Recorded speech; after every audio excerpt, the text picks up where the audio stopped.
So আমাদের কিন্তু প্রত্যেকে একটি ফেসবুক পেজ আছে। এই ফেসবুক পেজে অধিকাংশ লোকই জানে না যে সঠিক নিয়মে কিভাবে ফেসবুকে ভিডিও আপলোড দিতে হয়। তো অধিকাংশ ব্যক্তিরা কি করে, তারা কি ফেসবুক অ্যাপ্লিকেশন থেকে ভিডিওটি আপলোড দিয়ে দেয়, সেখান থেকে কিন্তু মোট মেটাডাটা, যেটা ফেসবুকের যে মোট মেটাডাটা সেইটা কিন্তু প্রোভাইড করতে পারে না। শুরুতে আছে টাইটেল তো আমরা ফেসবুক অ্যাপ্লিকেশন থেকেও দিতে পারি, কিন্তু এরপর যেগুলো আসছে যেমন ট্যাগ, তারপরে ভিতরকে ডেসক্রিপশন, তারপরে একটা উপরে ভালো থাম্বনেল, এসব কিন্তু প্রফেশনালভাবে কিন্তু একটি অ্যাপ্লিকেশন দিয়ে দেওয়া সম্ভব নয়। যেমন আমরা ইউটিউবে ভিডিও আপলোড করে থাকি, ওখানে কিন্তু ক্রিয়েটর স্টুডিও বলে একটা ওয়েবসাইট আছে, ওই ওয়েবসাইটের ভিতরে ঢুকে কিন্তু আমরা ইউটিউবে ভিডিও আপলোড করে থাকি। তো তেমনইভাবে আপনাকে ফেসবুকে প্রফেশনালভাবে ভিডিও যদি আপলোড না দিতে পারেন, তাহলে এই 25 সালে এসে কিন্তু আপনার ফেসবুক পেজটি কোনোভাবে গ্রো হবে না।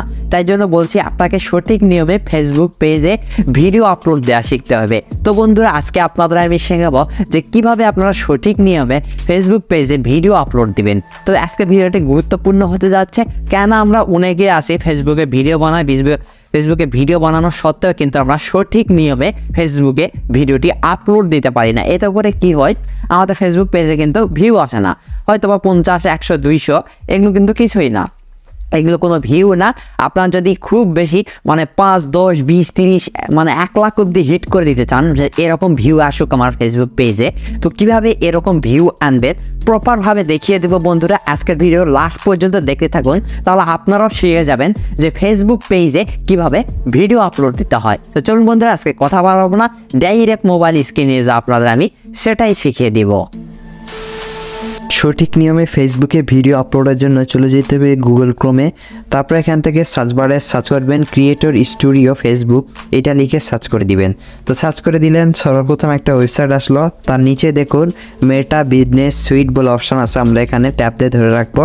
তারপর এখান থেকে কি করব, ওপেন ইয়োর নিউ ট্যাব বলে অপশান আছে, আমরা এখানে ক্লিক দিব। তারপরে কিন্তু একটা নিউ ট্যাব ওপেন হয়ে যাবে, আমরা সেই নিউ ট্যাবের উপর একবার ক্লিক দিয়ে সেখানে প্রবেশ করব। তো এরপর গেট স্টারে একবার ক্লিক দিয়ে দিবেন। তো গ্রেট স্টারে ক্লিক দেওয়ার সাথে সাথে আপনার এই পেজে নিয়ে চলে আসবে। তো এখান থেকে আপনাদের ফেসবুক আইডিটি লগ ইন করতে হবে। তো দেখুন বন্ধুরা, আপনারা যদি ইনস্টাগ্রামের অ্যাকাউন্ট থাকে সেখানেও করতে পারবেন। তো আমরা এখন ফেসবুকে কীভাবে ভিডিও আপলোড করতে হয় সেটা দেখাবো। তো এর জন্য আমরা কী করবো, লগ ইন উইথ ফেসবুক, এখানে একবার ক্লিক দিয়ে দিব। তো এখানে ক্লিক দেওয়ার সাথে সাথে আপনাকে এখানে লগ ইন করতে বলবে। এখানে আপনার ফোন নাম্বার বা জিমেল অ্যাড করা থাকলে সেই জিমেলটা দিয়ে পাসওয়ার্ড দিয়ে জাস্ট লগ ইন করে নেবেন। তো আমরা লগ ইনটা করে নিই। লগ ইন দেওয়া শেষ হয়ে গেলে তো বন্ধুরা দেখুন, এখান থেকে আপনারা কি করবেন, 3 লাইনে টাচ করে এটা ডেস্কটপ সাইজ করে নেবেন, যেটা পিসি সেই রকম এটা এইভাবে দেখাবে আপনার ফোনে। তো এটা আপনারা করে নেবেন। তারপর আপনারা কি করবেন, তো দেখুন বন্ধুরা উপরে লেখা আছে অ্যাড ভিডিও, তো আমরা অ্যাড ভিডিওতে একটা প্রেস করে দিব। তো অ্যাড ভিডিওতে প্রেস করে দিলেন, তখন থেকে লেখা আসছে আপলোড ফ্রম ডেস্কটপ। তো ডেস্কটপে আমরা যেভাবে আপলোড করে থাকি ঠিক সেমভাবেই কিন্তু আপনার এই ফোনেও এইভাবে দেখাবে। তো আপনারা কি করবেন, এখানে ক্লিক করে দিবেন। তো ক্লিক করে দিলেন, তারপর এখান থেকে যেই ভিডিওটি আপনারা এখান থেকে আপলোড করতে চান, তো সেই ভিডিওটি এখান থেকে সিলেক্ট করে দিবেন। তো আমি এরকম একটি ভিডিও সিলেক্ট করলাম যেটা আমি আপলোড করব। তো সিলেক্ট করা হয়ে গেল বন্ধুরা। তো দেখুন এখান থেকে কিন্তু আপনারা কি দেখতে পারেন, ভিডিও টাইটেল, ভিডিও দেখতে পাচ্ছেন বন্ধুরা, ডেসক্রিপশন বলে একটা অপশন আছে, এখান থেকে আপনারা চাইলে ডেসক্রিপশন দিয়ে দিতে পারেন আপনার মেটাডাটা বা আপনার ইউটিউব চ্যানেলের লিঙ্ক বা আরও এই ভিডিও সম্পর্কে বিস্তারিতভাবে এখানে লিখতে পারেন। তারপরে আসছে কি, তারপরে এখান থেকে বন্ধুরা দেখুন থাম্বনেল বলে একটা অপশান আসছে, তো এখান থেকে আপনারা থাম্বনেলটা আপলোড করে দিবেন। তো আমি আগে থাম্বনেলটা আপনারা আপলোড করে দিই, এই আপলোড ইমেজে একবার প্রেস করে দিবেন। তারপরে এখান থেকে আপলোড ইমেজ এখানে একবার প্রেস করে দিবেন। তারপরে এখান থেকে আপনার যে ভিডিওর থাম্বনেলটি সেখানে একবার এখান থেকে প্রেস করে দিবেন। তো থাম্বনেল দেওয়া হয়ে গেল। তো নিচে দেখুন ট্যাগস বলে একটা অপশন আছে, আমরা ট্যাগস দিব। তো কি ট্যাগস দিব, তো আমরা এই ভিডিও যেই রিলেটেড তো সেই রিলেটেড ট্যাগস দিয়ে দিব। তো এই রিলেটেড কি এখানে লেখা আছে, ফ্রিজ চ্যানেল আনফ্রিজ। তো এখান থেকে আমি লিখব, এখান থেকে জাস্ট আমি লিখি আপনাদের বোঝানোর ক্ষেত্রে। তারপর আপনারা আপনাদের যেটা যে রিলেটেড ভিডিও সেই রিলেটেড এখান থেকে আপনারা ট্যাগগুলো দিয়ে দিবেন। তো ফ্রিজ চ্যানেল তো এইভাবে আপনারা দিয়ে নেক্সট বাটনে একবার প্রেস করে দিবেন। তো নেক্সট দিয়ে এভাবে সামনে এগিয়ে যাবেন। তো এইভাবে আপনারা 2, 4টা 5টা 10টা দিয়ে দিবেন। তো এভাবে দিয়ে দেওয়া হয়ে গেল। তারপর আপনারা কি করবেন, উপর থেকে আপনাদের সর্বপ্রথম একটা টাইটেল দিতে হবে, আই ক্যাচিং টাইটেল দিবেন আর শর্ট টাইটেল দিবেন।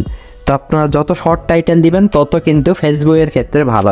ইউটিউবের ব্যাপারটা সম্পূর্ণ আলাদা, ইউটিউবে একটু বড় করে টাইটেল দিয়ে মানে সার্চ করলে সেটা পাওয়া যায়, কিন্তু ফেসবুকে আপনাকে সেভাবে সার্চ করবে না, শুধু যার হোম ফিডে চলে যাবে সে কিন্তু আপনার ভিডিওটা দেখবে। তো আমি জাস্ট এখান থেকে লিখব আনফ্রিজ ইউটিউব চ্যানেল, এইটাই আমাদের মানে আজকের এই কন্টেন্টটি মানে আমি এখান থেকে আপলোড দিচ্ছি। তো এখান থেকে আমি লিখে দিলাম আনফ্রিজ ইউটিউব। তো জাস্ট আমি এটাই দিয়ে দিব, আর তেমন কিছু না দিলেও চলবে। তো আপনারা এখান থেকে ডেসক্রিপশান দিতে পারেন, বা আপনার যেসব ইউটিউব লিঙ্ক থাকতে পারে তো সেই লিঙ্কটাও দিয়ে দিতে পারেন। তো এটা দিতে পারেন না দিতে পারেন, অপশনাল, এটা লেখাই আছে। তো এরকম করে আপনাদের দেওয়া হয়ে গেল। তো আপনারা কী করবেন, আপনার যদি কোনো কোম্পানির সাথে কোলাবরেশন করতে চান তাহলে সেই কোম্পানি এখান থেকে ইউআরএল বা নেম দিয়ে দিতে পারেন। দিয়ে দিতে এখান থেকে নেক্সট বা প্রেস করলে কিন্তু সেটা এখান থেকে সেট হয়ে যাবে। তারপর এখান থেকে আপনারা এখানে কী করবেন, নেক্সট বলে একটা অপশান আসছে দেখুন নিচের দিকে। তো আমরা নেক্সটের উপর একবার টাচ করে দিব। তো নেক্সটে টাচ করে দিলাম। তো এখান থেকে কী দেখাচ্ছে, your request can not be processed, মানে একটু সময় লাগবে আর কি। তো আমরা ওকেতে একটু দিয়ে দিলাম। তো ওকেতে দিয়ে দেওয়া হয়ে গেলে আপনারা কী করবেন, আপনারা এটা জাস্ট কিছুক্ষণ অপেক্ষা করবেন। তো এই প্রসেসটা হয়ে গেলে আপনাকে আমি নেক্সট স্টেপে দেখিয়ে দিচ্ছি। তো বন্ধুরা আমরা নেক্সট স্টেপে চলে আসলাম। তো দেখুন বন্ধুরা আমরা নেক্সটে ক্লিক করে দিয়েছি। তারপরে এখান থেকে আরও কিছু সেটিংস আছে, এখান থেকে আপনার চাইলে আপনার ভিডিওর অটো ক্যাপশন এটাও কিন্তু আপনারা সিলেক্ট করতে পারেন। এই সেটিংস অপশানে গিয়ে আপনারা আপনার যে ভিডিও ক্যাপশন বা যদি ভিডিও ক্যাপশন না থাকে এখান থেকে এটা অন করে দিতে পারেন, আর যদি থেকে থাকে তার ফাইল থেকে এটা আপলোড করে সেভ বাটনে প্রেস করে দিলে কিন্তু হয়ে যাবে। আপনার ভিডিও কী ল্যাঙ্গুয়েজ তারা কিন্তু বুঝতে পারবে। তো এটা হয়ে গেল। তো আমাদের আর কি আছে, এখান থেকে কিন্তু তেমন কিছু নেই। এই যে অপশানগুলো দেখছেন এগুলো কিন্তু প্রত্যেকেরই আছে। তারপর আমরা কী করবো, জাস্ট এই শেয়ার বাটনে প্রেস করে দিব। তো তার আগে দেখুন বন্ধুরা, copyright content was and not affected, মানে এটা কোনো কপিরাইট কন্টেন্ট না, জাস্ট অরিজিনাল কন্টেন্ট। যদি কপিরাইট কন্টেন্ট হতো তাহলে এখান থেকে ক্রস মার্ক দেখাতো, আর এটা আমার অরিজিনাল কন্টেন্ট তাই এর জন্য এখান থেকে টিক মার্ক দেখাচ্ছে। তো আপনাদের কিছুই করার দরকার নেই, জাস্ট এখান থেকে শেয়ার বাটন আছে, আপনারা শেয়ার করতে পারেন, অথবা আপনারা চাইলে শিডিউল করে আপলোড করতে পারেন। তো শিডিউল আমরা করবো না, জাস্ট এখান থেকে শেয়ার বাটনে প্রেস করে দিয়ে এটা আমরা আপলোড করে দিব। আমরা শেয়ারে ক্লিক দিয়ে দিলাম। তো ক্লিক দেওয়ার সাথে সাথে দেখুন বন্ধুরা এটা পাবলিশ ডান হয়ে গেছে, এটা কিন্তু ফেসবুকে আপলোড হয়ে গেছে। এখান থেকে আমরা যার এটা হোম ফিডে যাবে সে কিন্তু আমার এই ভিডিওটি দেখতে পারবে। তো বন্ধুরা দেখলেন যে প্রফেশনালভাবে কীভাবে ফেসবুকে ভিডিও আপলোড করতে হয়। বন্ধুরা আশা করছি ভিডিওটি ভালো লাগছে। ভিডিও ভালো লাগে কি বলেন, ভিডিওতে অবশ্যই একটা লাইক করে দিন, আর চ্যানেল নতুন আসলে অবশ্যই চ্যানেলটিকে সাবস্ক্রাইব করে পাশের বেল আইকনটি অবশ্যই বাজিয়ে দিবেন। আজকে ভিডিও এই পর্যন্ত, দেখাচ্ছে নেক্সট ইউনিক আর ধামাকা ভিডিও নিয়ে। ততক্ষণ যেন পিস আউট।